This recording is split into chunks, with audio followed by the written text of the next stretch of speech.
வேதம் கேட்போம். 8ஆம் சங்கீதம்.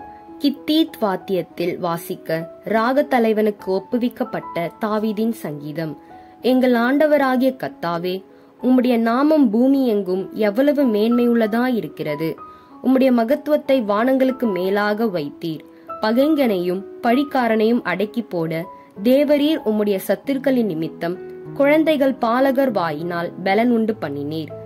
உமது விரல்களின் கிரியையாகிய உம்முடைய வானங்களையும் நீ ஸ்தாபித்த சந்திரனையும் நட்சத்திரங்களையும் நான் பார்க்கும்போது, மனுஷனை நீர் நினைக்கிறதற்கும் மனுஷகுமாரனை நீர் விசாரிக்கிறதற்கும் அவன் எம்மாத்திரம் என்கிறேன். நீர் அவனை தேவதூதரிலும் சற்று சிறியவனாக்கினீர். மகிமையினாலும் கனத்தினாலும் அவனை முடிசூட்டினீர். உம்முடைய கரத்தின் கிரியைகளின் மேல் நீர் அவனுக்கு ஆளுகை தந்து சகலத்தையும் அவனுடைய பாதங்களுக்கு கீழ்ப்படுத்தினீர். ஆடு மாடுகள் எல்லாவற்றையும், காட்டு மிருகங்களையும், ஆகாயத்து பறவைகளையும், சமுத்திரத்து மச்சங்களையும், கடல்களில் சஞ்சரிக்கிறவைகளையும் அவனுடைய பாதங்களுக்கு கீழ்ப்படுத்தினீர். எங்கள் ஆண்டவராகிய கர்த்தாவே, உம்முடைய நாமம் பூமி எங்கும் எவ்வளவு மேன்மையுள்ளதாயிருக்கிறது.